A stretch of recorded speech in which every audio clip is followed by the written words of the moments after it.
the weaver of whispers and the silent song.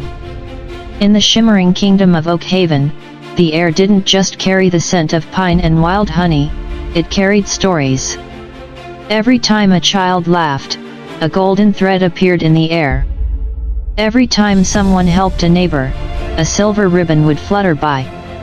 Oakhaven was home to a young boy named Leo. Leo was a weaver, a person gifted with the ability to catch these floating threads and knit them into beautiful tapestries that hung in the Great Hall. These tapestries were more than just art, they were the history of the town's kindness. The competition of the clouds. One spring, the king announced a grand festival. The weaver who creates the most magnificent tapestry by the first moon of summer, the king proclaimed, shall be named the master artisan of Oakhaven. Leo was thrilled. He spent his days chasing the brightest golden threads of joy and the deep blue ribbons of wisdom. But he had a rival, Kale. Kale was fast. While Leo waited patiently for genuine moments of goodness, Kale had a different strategy. He realized that if he told a small, juicy secret about someone, a jagged, neon purple thread would appear. If he told a lie that made him look like a hero, a sharp, emerald green thread would spark into existence. The sparkle of shadow. By the second week, Kale's loom was overflowing with vibrant, neon colors. Look at mine, Leo. Kale sneered. Your tapestry is dull. It's all soft golds and pale silvers. Mine glows in the dark. Leo looked at his own work. It was quiet and steady. It felt warm to the touch, like sunlight on a blanket. Kale's tapestry, however, felt prickly. It buzzed with a strange, nervous energy. Where are you getting those colors? Leo asked softly. I just know how to make things happen, Kale replied, rushing off to spread a rumor that the baker was hiding the best tarts for himself. As he spoke, a dozen jagged purple threads of gossip flew into his hands. The heavy heart.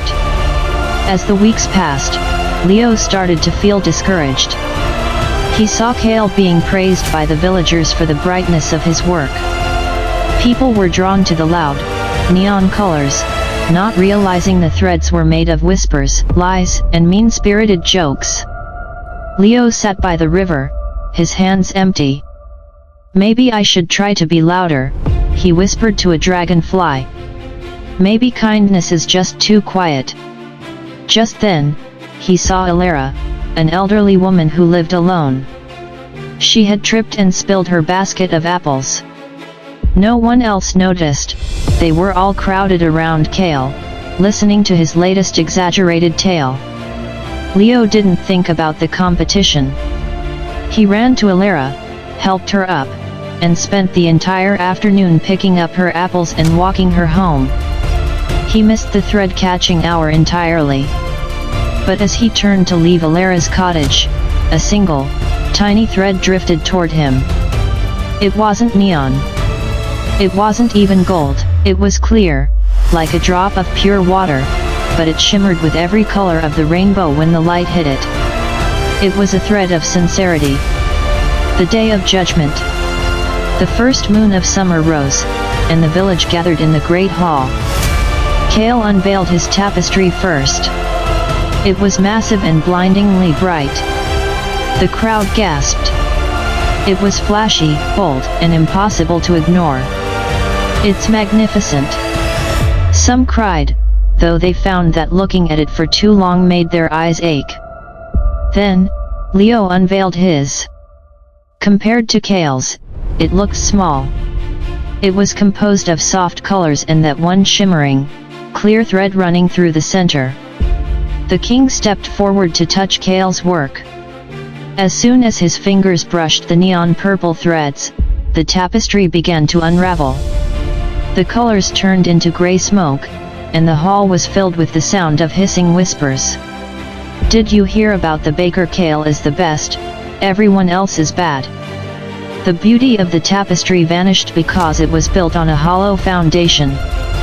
The threads were brittle because they weren't made of truth. Then, the king touched Leo's tapestry. Instead of smoke, a low, beautiful melody filled the room, the silent song. The tapestry began to glow with a warmth that made everyone in the room feel safe, loved, and seen. It didn't hurt the eyes, it healed the heart. The moral of the story. The king placed the master artisan's medal around Leo's neck. Kale, the king said firmly, you wove a story of shadows to gain a moment of light. But Leo wove a story of light to chase away the shadows. Kale looked at his pile of grey smoke and finally understood. A lie or a mean word might look bright and exciting for a moment, but it has no substance. It cannot hold weight. Leo went back to his loom the next day, not to win medals, but to catch the quiet, invisible threads of the world. He learned that integrity is doing the right thing even when no one is watching. Kindness doesn't need to shout to be heard. Truth is the only thread that never breaks. From that day on, Oakhaven was a little quieter, but the tapestries in the hall grew more beautiful than ever before. For everyone knew that a single thread of sincerity is worth more than a mile of golden lies.